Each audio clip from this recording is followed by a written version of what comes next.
No cabe duda que la primera gran discusión cristológica, por sus implicaciones, por su extensión, por su permanencia, es la que tiene que ver con el arrianismo. Por supuesto, esta palabra está relacionada con un hombre llamado Arrio. Se trata de un sacerdote nacido hacia el año 250, en la mitad del siglo III, y que vivió hasta el año 336. Posiblemente entonces su vida fue, diríamos, extensa, aún para los estándares de nuestro tiempo, 80 o un poco más años de edad. Él fue sacerdote de la diócesis de Alejandría, o del patriarcado, debemos decir, de Alejandría, pero su formación la realizó sobre todo en Antioquía. Ustedes pueden recordar por la historia de la iglesia las diferencias entre la escuela antioquena y la escuela alejandrina. En la escuela alejandrina brilla el método teológico por alegoría. El gran exponente, podríamos decir, que es Orígenes. La exposición alegórica de la Escritura hace énfasis en lo que mencionábamos como métodos exegéticos, relacionados con la cristología del Nuevo Testamento. En ese momento hablábamos de cómo se hace un gran énfasis en este método de las alegorías entre la figura y la realidad.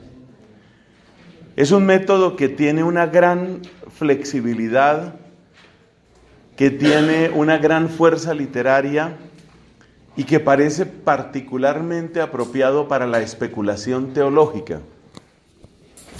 Es el método que caracteriza a la escuela de Alejandría.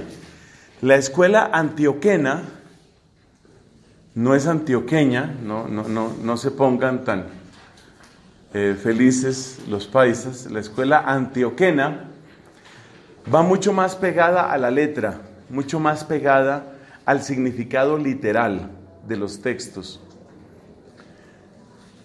Y la formación de Arrio estuvo mucho más vinculada a esa escuela antioquena, lo cual quiere decir que para él la letra del texto bíblico es muy importante y en cambio tiene una resistencia a la especulación. Lo que no está expresamente dicho en la Biblia, lo que no está afirmado tal cual en la Biblia, va a encontrar una difícil recepción en los oídos de Arrio. Tenemos algunos datos sobre cómo era él en cuanto persona.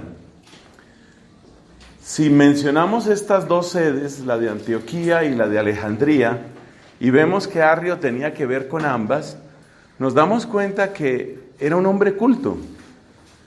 Era una persona que tenía una preparación bastante amplia para ese tiempo. Muchos lo recuerdan como una persona ascética, más bien delgado y alto. Incluso se conserva el dato de que era bien parecido, tenía un cierto impacto, su presencia física tenía un impacto en todas las personas. Tenía impacto en las mujeres por esa autoridad y por su formación, por su modo de expresarse, por su presencia física. Tenía impacto en los hombres por su aura intelectual, por su manera de expresarse, de manera que era como un líder, podríamos decir que era un líder nato. Su palabra tenía fuerza, él causaba impacto. En la época en la que era obispo en Alejandría, uno llamado precisamente Alejandro de Alejandría, en esa época es donde debemos situar los orígenes de esta controversia.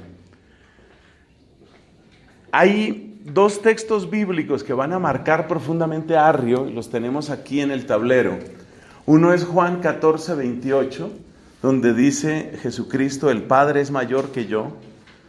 Y el otro es Colosenses 1:15, donde el apóstol San Pablo dice que Cristo es el primogénito de toda criatura. Guiado por su formación antioquena, Arrio toma estos textos con mucha fuerza y con una gran literalidad. Y para él solo hay una manera de entender estos textos, y es que efectivamente el Padre es mayor que el Hijo. De lo que se trata en toda esta controversia es la pregunta que tenemos también puesta aquí. ¿Cómo se relacionan el Padre, el Logos y el Hijo? Seguramente ustedes, al ver la pregunta en el tablero, pueden haber sentido algo de extrañeza, porque uno está acostumbrado a que el Logos y el Hijo son necesariamente el mismo. Pero una de las afirmaciones de Arrio, por lo menos en algunos de sus escritos, es que el Logos y el Hijo son distintos. Es posible que el Logos sea eterno y el Hijo no sea eterno. ¿Cuál era la postura de Orígenes a este respecto? Menciono Orígenes porque ya antes comenté que es el gran teólogo de Alejandría. El mismo Orígenes había sido cuestionado en algunas cosas, pero cosas de su propia vida y cosas de su doctrina. Pero la autoridad de Orígenes es algo realmente sobresaliente, es algo muy grande. ¿Cómo veía Orígenes las cosas? Para Orígenes, lo que estaba sucediendo era lo siguiente, que el Hijo tiene que ser eterno como el Padre. Para Orígenes, el Hijo y el Logos son lo mismo. Son lo mismo. O sea que para Orígenes, el Hijo es eterno como el Padre. Pero el Hijo no es tan poderoso como el Padre. Esa es la postura de Orígenes. El Hijo es menor que el Padre en el poder y por consiguiente en la gloria. La gloria es algo muy importante en estas controversias. La gloria significa qué tipo de reconocimiento, qué tipo de honra merece cada uno. Entonces, para Orígenes, el Hijo es menor que el Padre en el poder y por eso es menor que el Padre en la gloria. Pero el Hijo es eterno como el Padre y el Hijo es el Logos. Esa es, en síntesis, la postura de Orígenes. Arrio va más allá. Arrio tiene una afirmación que todos los autores coinciden en decir es realmente suya. Porque hay un problema y es que de Arrio a duras penas se conservan fragmentos de algunas cartas, unas 2 o 3 cartas, es todo lo que hay de Arrio. Sus obras principales han desaparecido y han desaparecido por orden del emperador, que era Constantino en aquel tiempo. Constantino, como sabemos, le da carta de ciudadanía al cristianismo en el imperio, pero Arrio no quiere, Constantino no quiere traer un problema al imperio. Entonces él quiere un cristianismo que sea claro y unificado.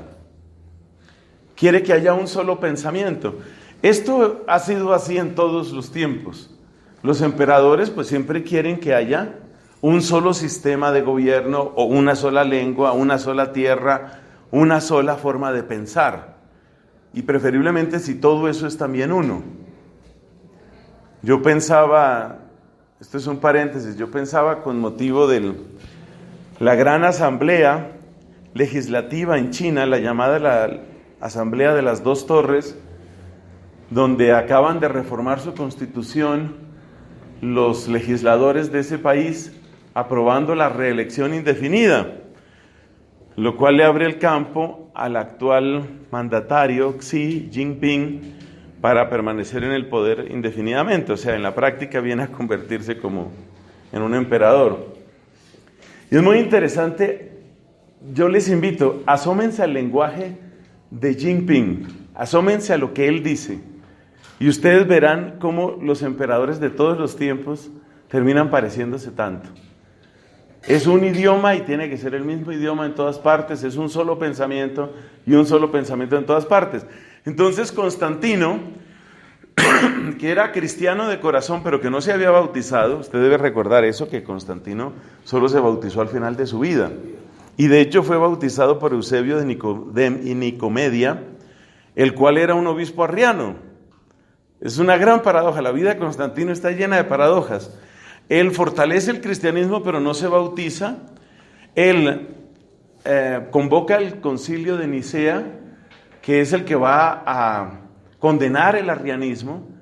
En consecuencia, el mismo Constantino manda destruir todas las obras, todas las copias que puedan existir de obras de Arrio, por eso no las tenemos.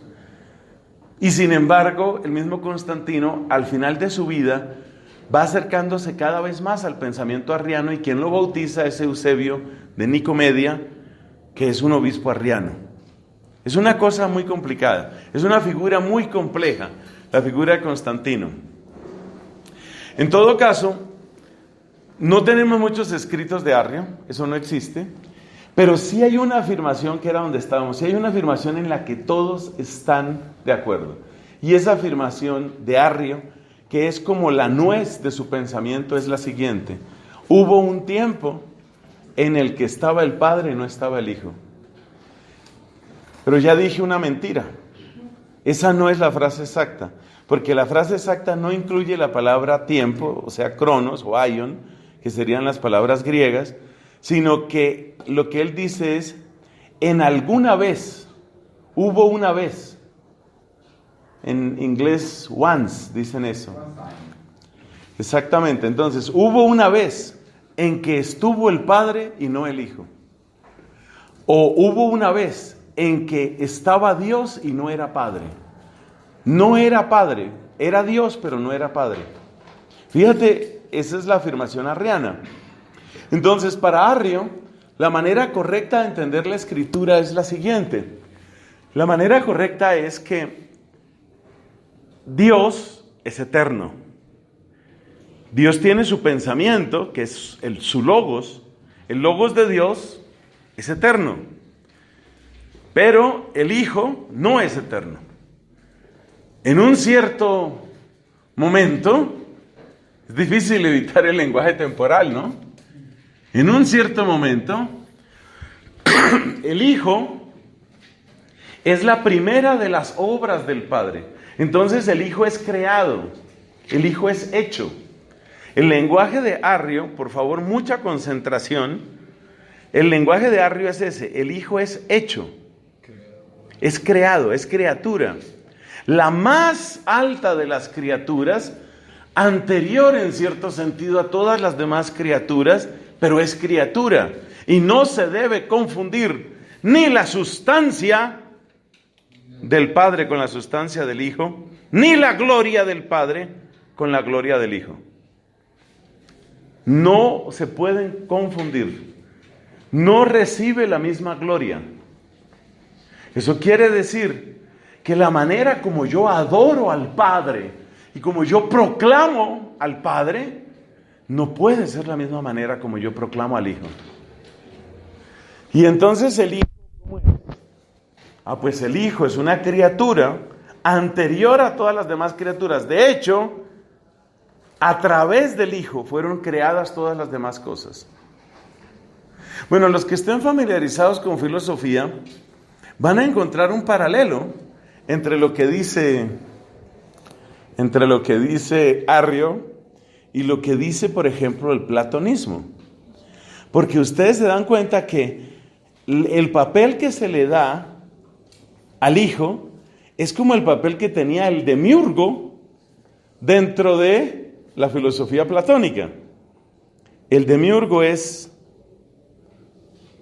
aquel que hace las cosas. De hecho, eso es lo que significa, ¿no? A través del que son hechas las cosas. Ese es el demiurgo. Entonces, Arrio mira al Hijo como la primera y más noble de todas las criaturas, más allá de lo que podemos pensar, más allá de los ángeles, más allá de los santos, más allá de lo más hermoso que puedas mencionar, está el Hijo. Pero el Hijo es infinitamente menor al Padre, porque hubo una vez en que Dios era Dios y no era Padre, y no estaba el Hijo. Hubo una vez en que estaba Dios y no estaba el Hijo. Esa es la frase arriana por excelencia. Las ideas de Arrio encuentran acogida por muchas razones. Es una persona inteligente, formada, que se expresa muy bien y con una gran capacidad de liderazgo. Algunas fuentes dicen que los principales divulgadores no fueron sino las principales divulgadoras de las ideas de Arrio fueron vírgenes consagradas de la región de Alejandría, porque además Arrio, entre sus muchos talentos, tenía el de escribir muy bien. Se conserva fragmentos de una obra suya o un escrito, está en una de estas cartas que se llama Talía, que se refiere a una fiesta, y uno ve que era una persona que por supuesto tenía un dominio completo de la lengua griega. Entonces, mucho del pensamiento de Arrio resultó divulgado a través de canciones y a través de catequesis, especialmente de estas mujeres.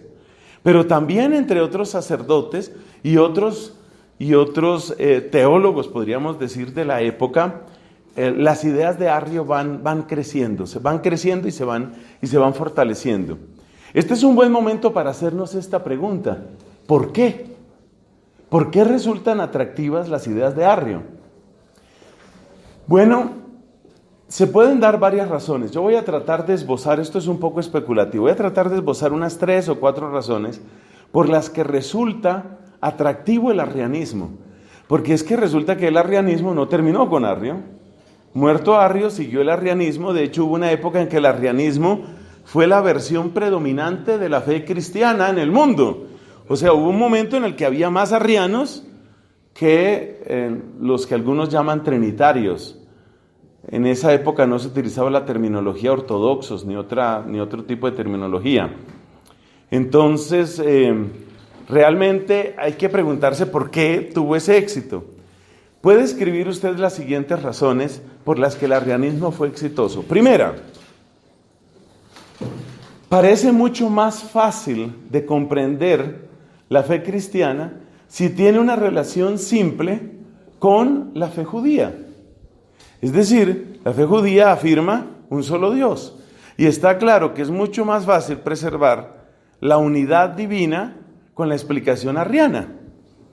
Yo tomo los textos del Antiguo Testamento y dice: el Señor vuestro Dios es solamente uno. Y Arrio dice: exacto, solamente uno. El Hijo no es Dios.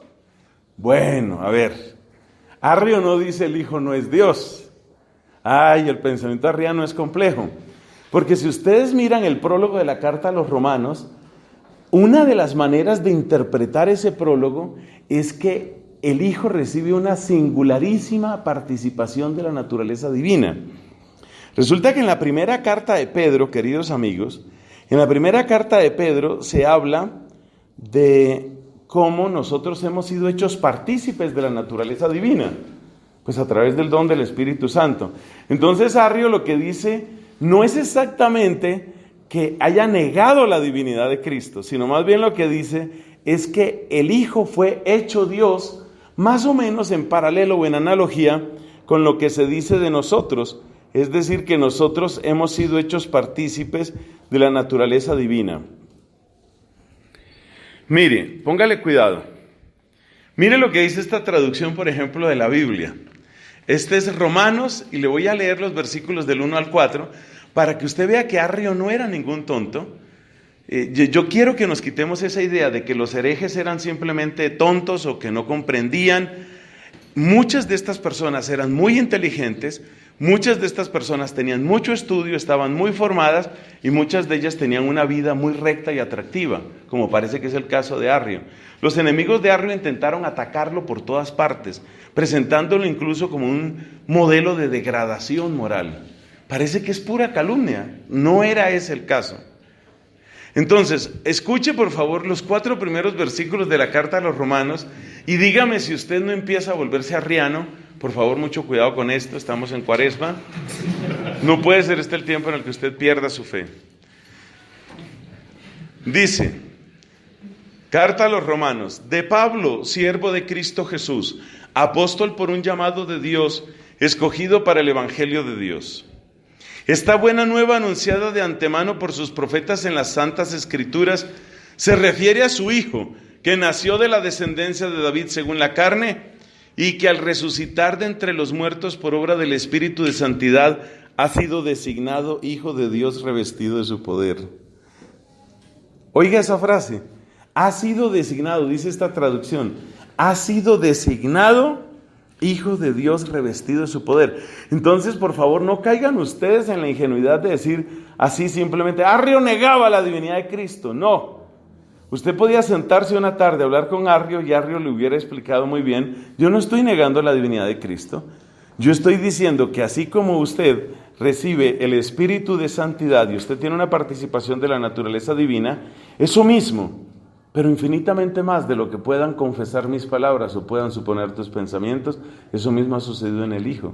Si de nosotros se puede decir que somos partícipes de la naturaleza divina, infinitamente más puede decirse del Hijo. Hablando de esa manera, Arrio dejaba perplejos a sus oponentes, porque parecía que no estaba quitándole nada a Cristo. Parecía que estaba admitiendo efectivamente que Cristo ¿era qué? Dios. Parecía que estaba admitiendo que Cristo era Dios. Miremos todavía otra traducción. Miremos una traducción. Esta es una traducción en inglés y nos vamos a la carta a los Romanos. Entonces dice, Paul, a servant of Jesus Christ, called as an apostle, separated from the gospel, for the gospel of God, which he had promised beforehand through his prophets and the Holy Scriptures, about his Son, who was made for him from the offspring of David according to the flesh. Atención al verbo que se utiliza, was made for him, fue hecho para él. The Son of God, who was predestined in virtue according to the Spirit of sanctification from the resurrection of the dead, our Lord Jesus Christ. Y tú miras eso y tú dices, entonces el hecho de que Él sea Hijo de Dios, eso viene de la predestinación, eso viene de qué. Pero no parece que sea Hijo eterno. No parece que sea Hijo eterno. Entonces los textos, tenemos que reconocer que los textos dejan un margen de ambigüedad. Claro, la respuesta de los que empiezan a oponerse a Arrio está en la afirmación de una palabra que va a ser tremendamente importante, que es la palabra homoousios. Homoousios. Homoousios quiere decir de la misma sustancia. Ousia, en griego, quiere decir sustancia o quiere decir esencia. Entonces, homoousios quiere decir de la misma sustancia, de la misma sustancia. Y la respuesta de Arrio a los que le decían eso era, ¿tú por qué le tienes que agregar palabras a la Biblia? La Biblia no dice que el Hijo sea ni de la misma sustancia ni de otra sustancia. Yo prefiero quedarme con lo que dice la Biblia. O sea, estamos ante una persona coherente, talentosa, formada, inteligente, que tiene respuesta para todas estas preguntas. Todavía más, Constantino, el emperador, convoca al concilio porque él no quiere. La razón fue en parte política, ¿sí? O sea, no vamos a ponerle aquí gran piedad a Constantino. La razón fue política, fue la misma razón por la que Xi Jinping quiere que dentro de toda China haya un mismo pensamiento. Los emperadores siempre quieren eso. Entonces Constantino dice, yo no quiero divisiones, no quiero discusiones dentro de mi imperio. Por consiguiente, hágame el favor y tráigame todos los obispos. Y entonces fueron todos los obispos. ¿Por qué no fue el Papa? El Papa estaba muy anciano y enfermo. 2 representantes de él, 2 sacerdotes representantes de él, 2 legados, estuvieron en el concilio de Nicea. Entonces se reúnen en una ciudad neutral, que es la ciudad de Nicea, y ahí entonces van a conversar y van a discutir. ¿Cuánto duró el concilio de Nicea? Duró cerca de 2 meses. Las discusiones fueron complejas, las discusiones fueron airadas. Todo esto que yo les estoy recordando, texto bíblico va, texto bíblico viene. ¿Usted por qué le agrega palabras a la Biblia? Responde Arrio. No, que el Hijo es homoousios.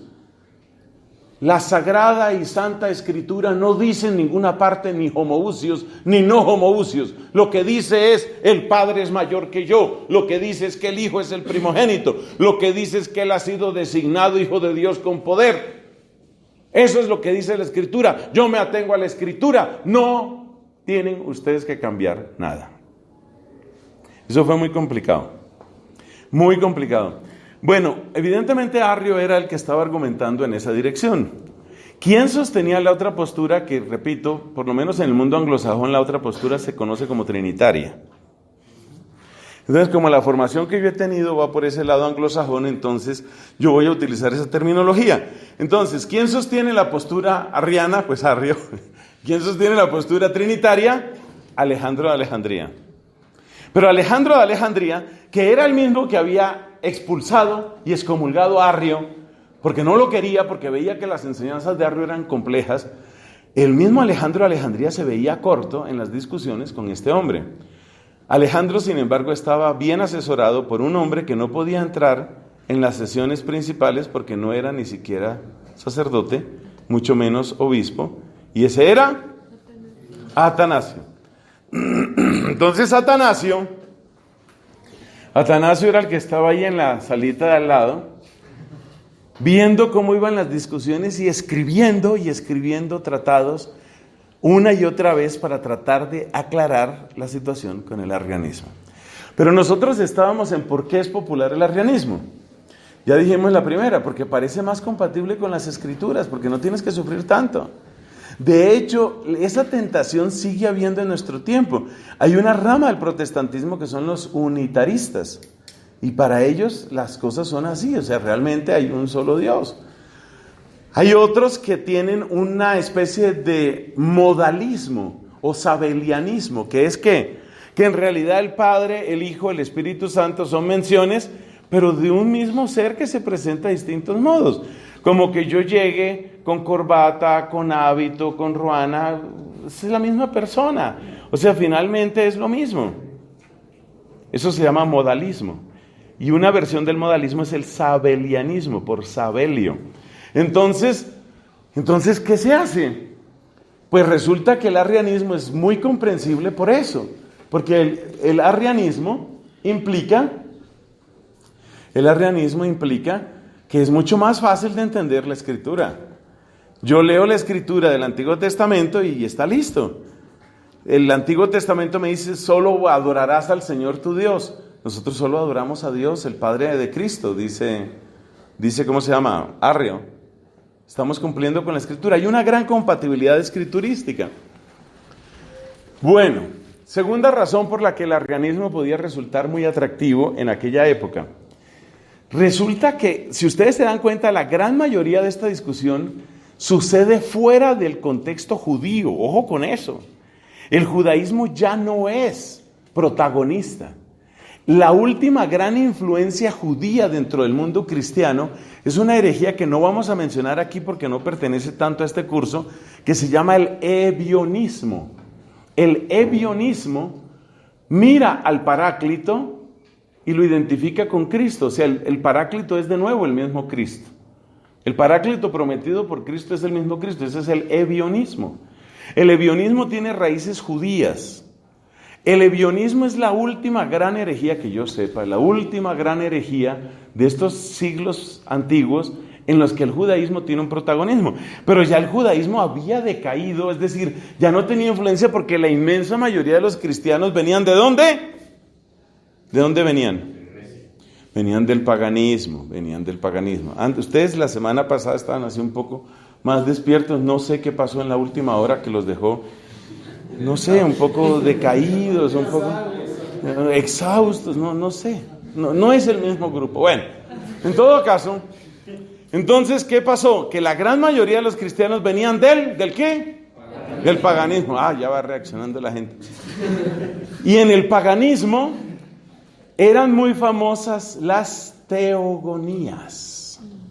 Las teogonías como las del Olimpo, este engendró a este y este a través de este engendró a este y este, ¿sí? Entonces resultaba muy fácil, fíjate el parentesco que tiene el arrianismo con la teoría del demiurgo de Platón. Es decir, también para la mente pagana el esquema arriano era muy comprensible. Muy comprensible, ¿por qué? Porque suponía una especie de teogonía muy fácil de poner en paralelo con el demiurgo de Platón o con otras teorías. O sea que el arrianismo era muy compatible con las escrituras y muy compatible con el paganismo. Esa es otra ventaja. Tercera ventaja del arrianismo. Sucede, mis queridos amigos, sucede y pasa que cuando Arrio hablaba de la divinidad de Cristo, por favor, no voy a tolerar que ningún estudiante de esta clase diga que Arrio negaba la divinidad de Cristo.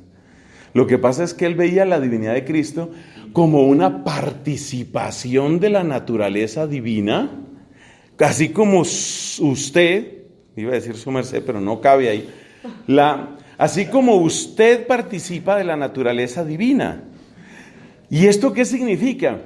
Que la figura misma de Cristo, a pesar de ser tan exaltada por Arrio, resultaba mucho más cercana. Es decir, Cristo participa de la naturaleza divina, yo participo de la naturaleza divina. Este es un rasgo muy interesante porque lo vamos a encontrar en otros herejes, particularmente lo vamos a encontrar en Pelagio. Acuérdate que Pelagio plantea la perfección cristiana básicamente como un ejercicio de la voluntad. Eso significa que Cristo es el campeón de un gimnasio. Cristo es el que ha logrado hacer todas las rutinas. Cristo es el que ha realmente alcanzado el máximo nivel. Pero yo estoy en el mismo gimnasio. Así como Pelagio veía al cristiano como parte del mismo gimnasio de Cristo, así Arrio veía al cristiano como partícipe de la misma naturaleza divina de Cristo. Entonces Cristo, a pesar de que se digan tantas cosas bonitas en el discurso arriano, Cristo resultaba muy cercano, resultaba tremendamente cercano. Y resultaba muy cercano porque quiere decir que lo que le sucedió a Cristo es lo mismo que me sucede a mí. O sea, la manera como Cristo es Dios, la manera como Cristo es divinizado, es la misma manera como yo soy Dios. Por supuesto, esta no es la fe que luego va a tener el cristianismo. La fe no va a ser esa. Esa no va a ser. Y un cuarto motivo por el que el arrianismo potencialmente llegó a tener tantísima acogida es porque nos damos cuenta que Dios Padre permanece finalmente en un misterio, como dice la carta de Santiago, como en una luz inaccesible. Dios Padre permanece en una luz inaccesible. Eso significa que parece más respetuoso de la divinidad. Este es un dato que va a influir mucho también en el caso de Nestorio. Nestorio se escandalizaba diciendo, me perdonan así un poquito el lenguaje, ¿no? Entonces vamos a decir que Dios estaba orinando y que Dios estaba cansado y que Dios le dio fiebre y que Dios sudaba mucho. Entonces para Nestorio eso era irrespetuoso de la divinidad. Si tú afirmas que verdaderamente Jesucristo es Dios y verdaderamente Jesucristo es hombre, pues tienes que afirmar una serie de cosas de la divinidad que parecen irrespetuosas de la divinidad. Entonces la divinidad también puede tener trastornos digestivos, o la divinidad también puede gemir de dolor, o la divinidad también puede sentir miedo. Dice Jesús, estoy temblando de miedo. Otra traducción dice, mi alma está triste hasta la muerte. Ese también es Dios, o sea, ese es Dios. Ese es el Dios en el que nosotros creemos, ese no puede ser Dios. Entonces, al reservar la divinidad, Godhead dicen en inglés, al reservar la divinidad para una especie de luz inaccesible, al preservarla de los azares de la historia humana, el arrianismo parece que mantiene una imagen más alta de Dios. Porque entonces ya no tengo que afirmar ese Dios que pasa por todas estas circunstancias. Un Dios tentado, un Dios cansado. ¿No dice Juan capítulo 4 que Jesús estaba cansado y muerto de sed? ¿Ese es tu Dios? ¿Un Dios que se cansa? ¿Un Dios que gime? ¿Un Dios que se asusta? ¿Un Dios que por lo menos potencialmente se enferma? Entonces, ¿un Dios que llora? Entonces, ¿qué es eso? Es decir, ese no puede ser Dios, ese no puede ser Dios. Entonces, fíjate las 4 razones, vamos a ver si somos capaces de reconstruir las 4 razones por las que el arrianismo podía tener una gran fuerza, una gran fuerza. La primera, ¿cuál fue? Que es más compatible con las Escrituras. La segunda, ¿cuál fue? La del paganismo, porque resulta que el mundo pagano tenía una gran cantidad de teogonías. Entonces, estas historias del origen de todo, a partir de un solo principio, eso era familiar a los griegos. Acuérdese cómo los griegos hacían surgir todo de Cronos. De Cronos había surgido todo. Entonces la mente pagana estaba como, ¿cómo diríamos?, preparada para aceptar este tipo de narración. El tercero, ¿cuál fue? Que nosotros somos más parecidos a Cristo, si se habla de esta manera. Y somos más parecidos a Cristo porque la manera como Cristo es Dios es por participación, que es lo mismo que sucede con nosotros. Entonces, si Cristo es Dios por participación y yo soy Dios por participación, yo estoy en el mismo grupo con Cristo. Acuérdese que este es un argumento que también utilizó ¿quién? Eso tienen que saberlo, por favor, asimilación rápida, presta. ¿Quién fue el que también dijo que nosotros estábamos en el mismo equipo de Cristo? Pelagio.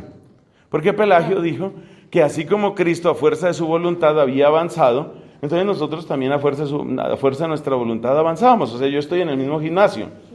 Por ejemplo, usted que va a esos gimnasios y todas esas cosas, está en el mismo gimnasio de Cristo. Entonces eso es atractivo, porque entonces Cristo es uno muy parecido a mí. Mire, los arrianismos modernos, porque hay arrianismos modernos, le dan mucha importancia a esto. Es decir, Cristo es uno como yo. Cristo es uno como yo, es decir, Cristo es, como dicen en inglés, ¿no? Like the next guy, ¿no? Como la otra persona, como otro como yo, otro parecido a mí, semejante. Y la cuarta, ¿cuál es? Que parece más respetuoso de la divinidad. Dios Padre permanece inaccesible. Porque Dios Padre permanece allá, o sea, lo puramente, lo netamente divino, lo que es principio sin principio, eso permanece allá. Entonces el arrianismo resulta atractivo. El arrianismo resulta atractivo, pero al mismo tiempo uno se da cuenta que no son solo razones externas, sino que también hay textos bíblicos. Estos dos textos, por favor, hay que sabérselos de memoria. Juan 14:28, Colosenses 1:15. Son los dos textos principales del arrianismo clásico. ¿Y cuál es la frase centralísima del arrianismo? Hubo una vez en que Dios era Dios, pero no era Padre, porque no existía todavía el Hijo. No había Hijo. The Son was not. El Hijo no estaba, el Hijo no existía.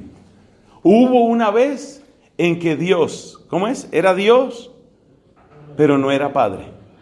Bueno, ¿y ahora qué hacemos? ¿Cómo se refuta el arrianismo? ¿Qué respuesta se da al arrianismo? Claramente no resulta sencillo refutar a Arrio.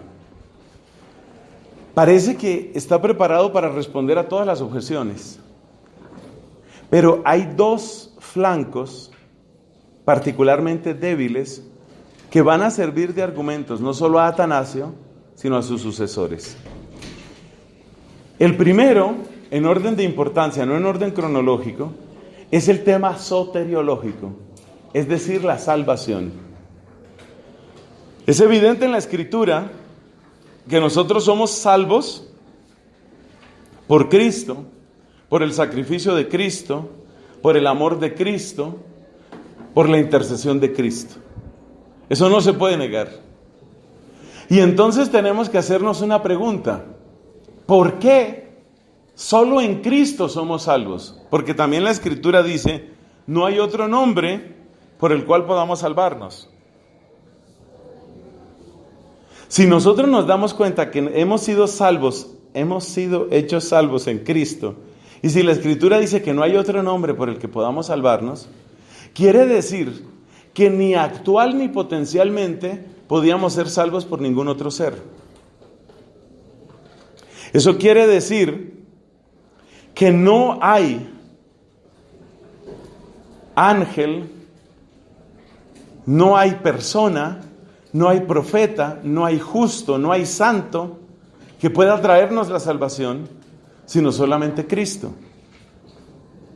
Cuando nosotros pensamos por qué es así, debemos encontrar en el sacrificio de Cristo algo que esté a la altura del daño causado por el pecado. Porque evidentemente la redención lo que hace es salvarnos del daño causado por el pecado.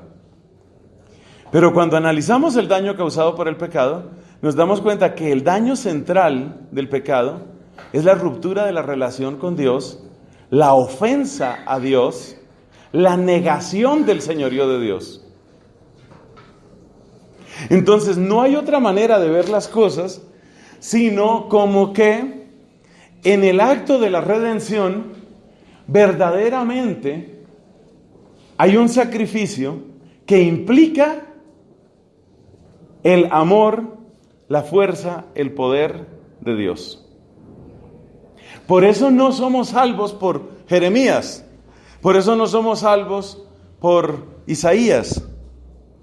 Según antiguas tradiciones judías, Isaías murió mártir, lo que nosotros llamaríamos el autor de Isaías primero, o sea, los capítulos del 1 al 39 de ese libro. Isaías murió mártir, además murió mártir de una manera espantosa. Algunos dicen que Manasés, dudo un momento sobre el nombre del rey, lo mandó cortar por la mitad, o sea, fue aserrado hasta, por supuesto, destruirle la vida. Si miramos el sufrimiento de Jeremías, amenazado de muerte, solidario del pueblo, intercesor del pueblo, y sin embargo nosotros no somos salvos ni por Jeremías, ni por Moisés, ni por Isaías, ni por ninguno de los justos del Antiguo Testamento. Ya la carta a los Hebreos nos dice que el Hijo está por encima de los ángeles, pero Arrio podría responder, claro, está por encima de los ángeles porque es una criatura más excelsa que los mismos ángeles. Sí, eso se podría responder, pero eso no respondería por qué el sacrificio de Cristo tiene un valor comparable al daño causado por el pecado. Esa es la frase central. ¿Por qué el sacrificio de Cristo tiene un valor comparable al daño causado por el pecado? ¿Por qué el sacrificio de Cristo tiene un valor comparable al daño causado por el pecado?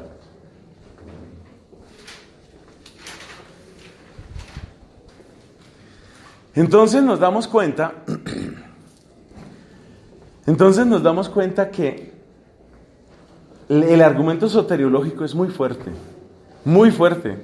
Tú no vas a poder demostrar que haya otra criatura porque es demasiado clara la Escritura. El nombre por el que somos salvos es el nombre de Cristo. Es en Él en quien tenemos salvación. Y tenemos salvación en Él por algo específico. Ese algo no es porque curó al ciego Bartimeo, porque sanó al leproso, sino es por su sacrificio en la cruz. Entonces, la donación entera de su ser y la intercesión que hizo por nosotros es la que tiene eficacia. ¿Y por qué esa súplica tiene eficacia? Para perdonar los pecados de todo el mundo, de todas las naciones, de todos los tiempos. Tiene que haber algo divino realmente ahí. Algo divino ahí.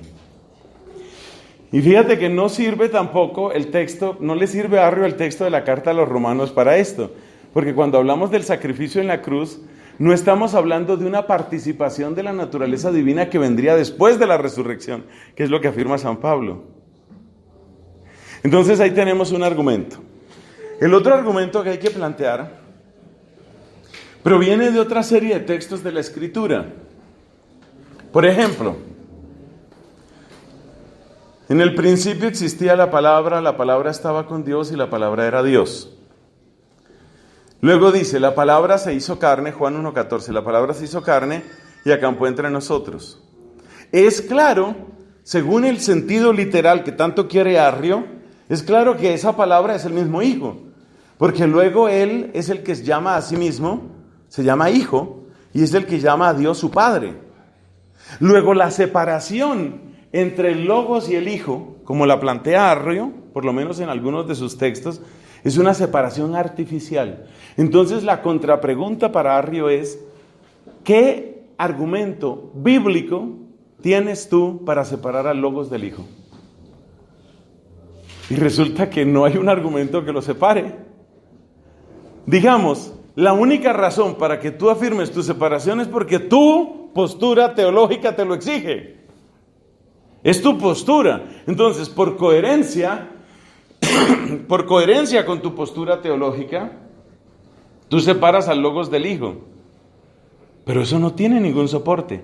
Y en el momento en el que tú admites, porque no hay razón en contra, que el Logos y el Hijo son el mismo, no tienes escapatoria. Porque del Logos se dice, el Logos estaba con Dios y el Logos era Dios. Entonces empieza el Evangelio de Juan diciendo eso, ¿no? En arge en hologos, kai hologos en proston theon. Kaitheos en hologos. Kaitheos en hologos. Eso no tiene discusión. Entonces, ¿cómo vas a separar al Logos del Hijo? ¿Por qué separas al Logos del Hijo? Es una separación artificial que únicamente proviene de lo que tú quieres demostrar. Tú quieres mantener que el Logos es distinto del Hijo y entonces tú dices que el Logos es distinto del Hijo. Pero tú no tienes ninguna razón para eso. Ahí llevamos 2 razones. Y una vez que tú admites que el Logos y el Hijo son el mismo, ya no tienes otra posibilidad sino admitir que el Hijo es tan igual al Padre en eternidad. Tercero, con respecto al poder, la posición que tuvo Orígenes, por lo menos en alguno de sus escritos, tampoco se puede sostener. Esta idea de que tenía Orígenes, porque recuerde que Orígenes dijo que el Hijo era, ¿cómo era? Que el Hijo era eterno como el Padre, pero menor al Padre. ¿No? Hay varios textos que son suficientemente claros al respecto. Por ejemplo, en el Evangelio de Juan, ustedes buscarán el pasaje específico. En el Evangelio de Juan encontramos que Cristo dice, yo hago las mismas obras del Padre. Las mismas obras del Padre. No hay nada que hacer ahí. Y luego mira esto otro que lo presenta Joseph Ratzinger en su obra Jesús de Nazaret. En la polémica sobre el sábado, dice Jesús, el Hijo del Hombre es mayor que el sábado. Resulta que el mandamiento del sábado es un mandamiento muy importante, es un mandamiento singular, porque es un mandamiento que no tiene dimensión horizontal. O sea, tú puedes decir, no matar, claro, porque es que si matas estás dañando a otra persona, estás rompiendo el orden de la justicia. Pero tú te das cuenta que el mandamiento del sábado no tiene una dimensión horizontal. El mandamiento del sábado solamente tiene una dimensión vertical, es para el servicio de Dios.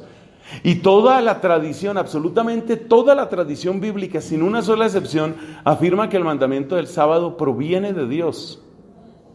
¿Cómo puede el Hijo decir, yo soy superior al mandamiento del sábado, sabiendo que ese mandamiento viene sola y directamente de Dios? Entonces, en resumen, encontramos 3 grandes refutaciones del arrianismo. Primero, el argumento soteriológico. Nos damos cuenta que el valor sacrificial de la cruz de Cristo está como respuesta al daño causado por el pecado, que es un daño que va directamente a la divinidad y a romper la relación con la divinidad. Si no hay otro nombre por el que podamos ser salvos, es evidente que algo divino sucede ahí. Es algo divino. Segundo argumento. ¿Cuál es el segundo argumento? A ver. La separación entre Logos e Hijo. No tienes una razón, Arrio, para separar al Logos del Hijo. Aparte de que para tu sistema, para tus ideas te conviene hacerlo. Pero no tienes ninguna razón para eso. Y si no tienes cómo separar al Logos del Hijo, debes aceptar la palabra de la Escritura que dice que el Logos era Dios. Kaitheos en hologos. No puedes negar ese texto. Tercero, encontramos algunos pasajes que apuntan exactamente en la dirección de la divinidad de Cristo, y tendrías que negar demasiados pasajes, pero de entre todos ellos, creo que los más fuertes son los que tienen que ver con el sábado, porque son esos textos los que nos muestran que un mandato que viene expresamente de Dios, Cristo dice, yo estoy por encima de ese mandato. ¿Cómo podría uno creado por Dios negar lo que Dios ha dado? ¿Cómo podría reformar lo que Dios ha dado de esa manera? Que precisamente era el ataque que le tenían a él. Ese era el ataque que le tenían a él. Entonces nos damos cuenta que el arrianismo no es inexpugnable. Es muy fuerte, hay que entender la calidad de interlocutor que tenemos. Hay que entender que podía haber razones, las hemos presentado aquí, por las que el arrianismo era tan atractivo, pero hay que entender también que había razones por las que se podía refutar. Y cuando nosotros afirmamos que el Hijo es igual en dignidad, en poder y en eternidad al Padre, eso se dice de un modo más corto afirmando que Él es homoousios. Pero esa palabra no está en la Biblia, no está en la Biblia, pero lo que dice el contenido es enteramente bíblico. Gloria al Padre, al Hijo y al Espíritu Santo. Como en el principio, ahora y siempre,